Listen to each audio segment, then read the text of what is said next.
I'm James Turk. I'm a director of the Gold Money Foundation, and I'm here this evening with Jim Grant, the founder and editor of Grant's Interest Rate Observer. Information can be found at grantspub.com. Jim, it's a real pleasure to speak with you. Well, thank you, James. It is good to be here. We're going to be speaking tonight at the Committee for Monetary Research and Education, and you've got a very provocative title for your presentation. I wonder if we can talk a little bit about that. Yes, indeed. The title is, I think it's Carter Glass Roll Over. Carter Glass being? Carter Glass is the legislative father of the Federal Reserve System, who 102 years ago helped to usher in an institution which today he would not recognize. Because what it's doing today was completely different from what he intended it to do. Well, the outfit that he pushed through to enactment, and one must read the preamble to the legislation, which you can find at any reputable website. But the preamble said something like, this is an act to create an organization to build the Federal Reserve Banks, to institute a more thoroughgoing supervision of banking in the United States of America, to create a market to discount commercial bills, ... and for other purposes.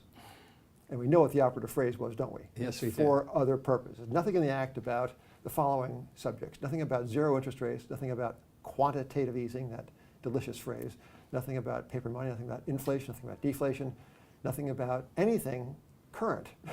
Hence, Carter Glass's certainty that if he were around today, he would die of shock all over again. Would he die of shock, or is this what he really wanted to accomplish by putting that for other purposes there?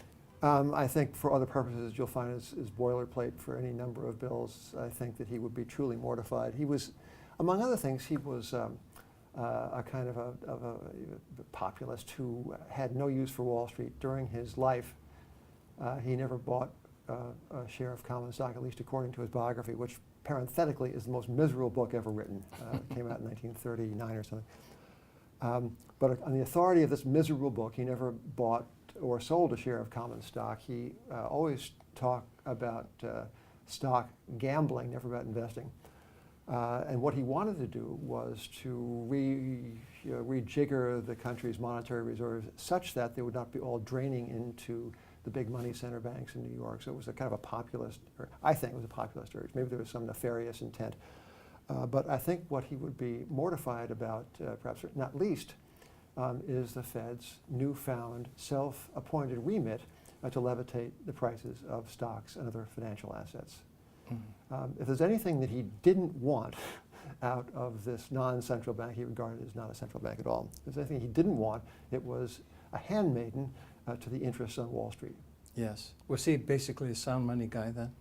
Well, he was a not especially reflective inheritor of the established norms of the day. He was for the gold standard. He defended unto the death the Fed against the charge that would be the agency of the institution of fiat money. Nothing like that at all, he said.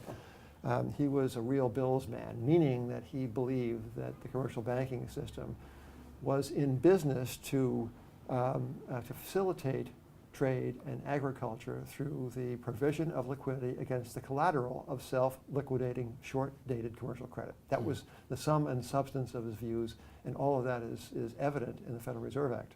And that's what the Federal Reserve actually did for a few years. Oh, for about 15 minutes.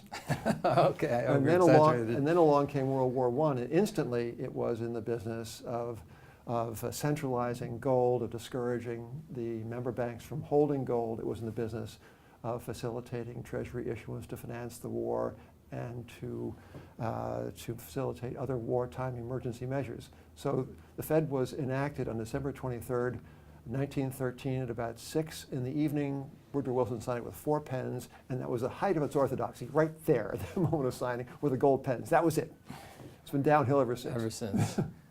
Why have we allowed this thing to grow to the extent that it has, or to evolve in the way it has? What's been the process? I don't know.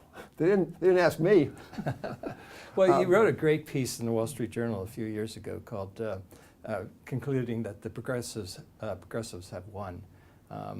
Well, certainly. I mean, let me try to answer your question. A very good question indeed. Why did it happen? Well, mission creep is simply endemic in all bureaucracies.